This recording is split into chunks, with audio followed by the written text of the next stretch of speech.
liberada. No momento que você reconhecer e você entra na posição. Por isso Satanás ele precisa te deter entendido. Ele quer te manter ocupado para você não enxergar o teu valor e o teu chamado.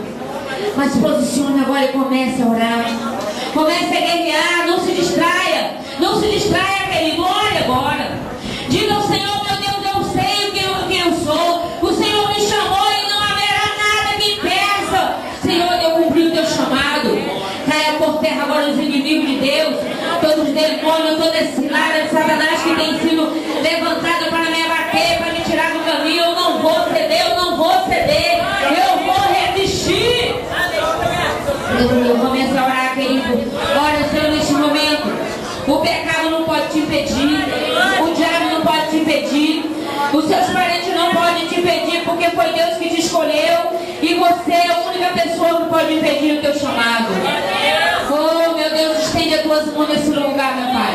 Estende as tuas mãos para este lugar agora, meu Deus. Opera agora nesse momento, Senhor. Vai dando força ao teu filho para guerrear. Guerreia agora, querido. Lute espiritualmente. Vai quebrando todo jugo agora, meu Senhor. Vai quebrando todo jugo agora, meu Senhor. Em nome de Jesus, vai quebrando todo jugo. Vem com o teu poder. Vem com a tua unção agora, Senhor. Vai despedaçando o jugo. Vai suscitando os valentes, Senhor, neste lugar. Vai suscitando os valentes neste lugar, Jesus. Vai suscitando os guerreiros neste lugar, Senhor.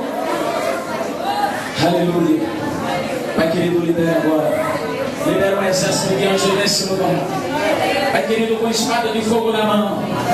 E eles começam a dissipar agora toda as trevas, todo jugo, toda opressão, tudo aquilo que não provém de Deus.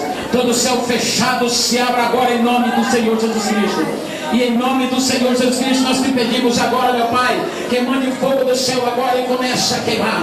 Comece a queimar. Que haja um incêndio espiritual neste lugar.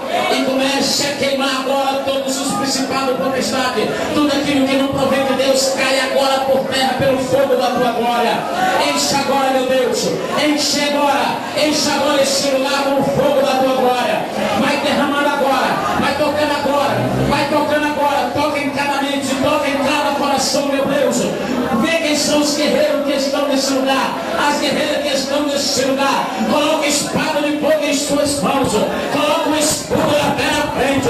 E no nome do Senhor Jesus Cristo, protege a mente dos seus guerreiros no capacete da salvação. Coloca a couraça da justiça sobre os seus ombros. E no nome do Senhor Jesus Cristo, o cinturão da verdade. A sandália do Evangelho da paz. Pai querido, vem agora.